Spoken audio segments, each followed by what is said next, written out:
contact with the right side. Something happened.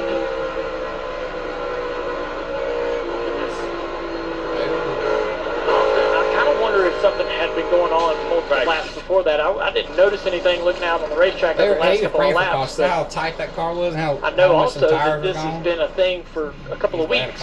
Maybe between these two, if I remember correctly. Well, you know, they were head-to-head last week in the opening round of the in-season challenge. Hosts of our able to advance. And this right here, completing lap 34, will be a busy time on pit road. Lots of cars on the lead lap. Going to have to be very clear, communicating with your driver when you can come, when you can go. Remember, Larson lost his pit pick and left Joey Logano coming around, and we'll have to see if that develops into a story. Denny Hamlin leading him down. Here's Shannon. Yeah, let's watch this number 5, guys. Remember, he lost his pit selection because of failing inspection, so he will have a car in front of him. They got to come a little bit further back in that pit stall so that he can angle that nose to get out. Marty? Nice progress for Christopher Bell. Said the car feels really good, just a little bit too free for Chris Buescher. The opposite issue, said the car was too tight, which is really kind of the opposite of how they were in practice. Denny Hamlin said the migration was very interesting for him. 1 and 2, pretty good, but 3 and 4, he needs to be tightened up in that section of the track. And the 11 team holds serve here on pit road, comes in with the lead and leads with the lead. Adam, you win the pole, you get the number 1 pit stall, and the crew does their job. Denny Hamlin jumps out in front of Larson, Bell.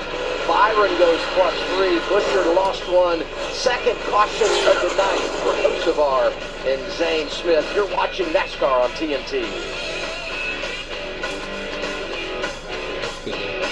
Second away from Denny.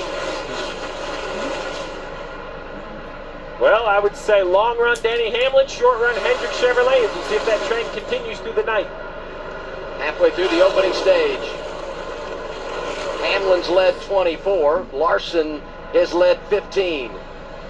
What about the guy on point, Kyle Larson, Shannon? Now, we know how fast he is at this racetrack, back-to-back second-place finishes. One of the challenges he will have today is this pit stall selection. I mentioned during that pit stop he lost the opportunity to pick his stall, so he does have guys that might be coming in at the same time as him. We got Blake Harris and Cliff Daniels talking on the radio. They're trying to work something out right now. Listen in. It was out in the middle of the stall, so they're going to have their sign up to let us go through before they put it down, plus the staging of their guy as well. Okay. 88 is 2 stalls behind Kyle Larson. They're also going to keep their pit sign up for a while before bringing it down so Larson can get in and out of his pit stop. It's good work by teammates, having a good plan to help their driver.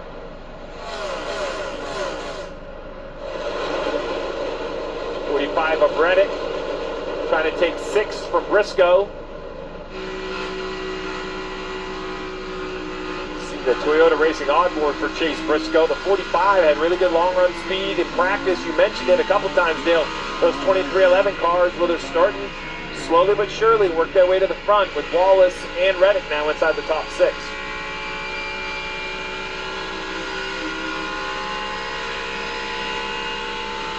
Xfinity onboard camera, riding with Reddick here, looking back at Briscoe.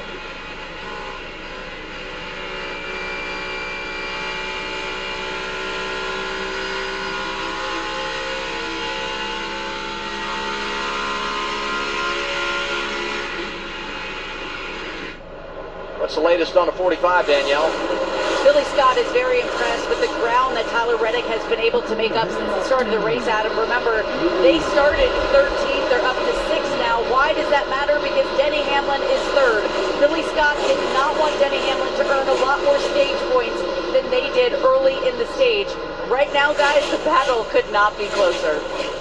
There's just so many layers and so many different stories to tell when you look at those chase standings, whether it's Hamlin and Reddick going for the regular season crown, that battle to be inside the top 5 at the reset, or just to qualify. A whole lot going on with 8 to go to the postseason.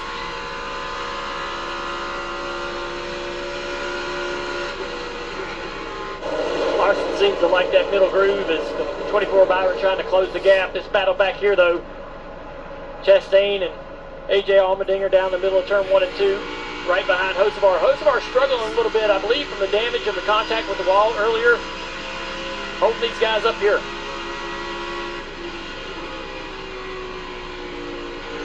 All right, one more. Caution number 3, Austin Hill. Austin's been struggling all weekend with this race car.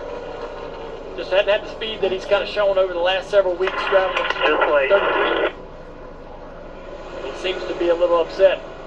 He said, just wait. He said there might have been some contact. We're probably done. I mean, it's killed.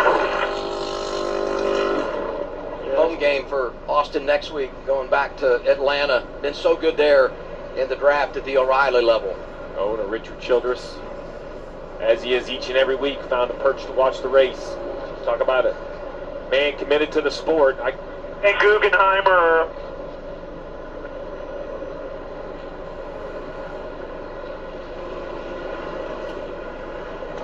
I tell you, that last lap by the 11 of Hamlin was the fastest car on the track. It took 13 laps to run before, and it seems like it takes about 10 for that 11 to get going. Another bit of cleanup work. The 71 of McDowell got his lap back under the previous yellow, and the 60 of Ryan Preece took the wave around to get to only 3 laps down. He should then get a free lap here to get to 2 laps down. So Ryan Preece, Derek Finley doing a nice job. Just keep swinging. Yeah, that's something.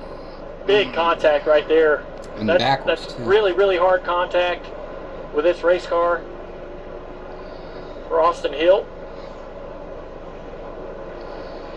And I can't tell whether it's impatience, because both of the last 2 accidents look very similar. Here we go. Or frustration from 2 weeks of road course racing. That's right.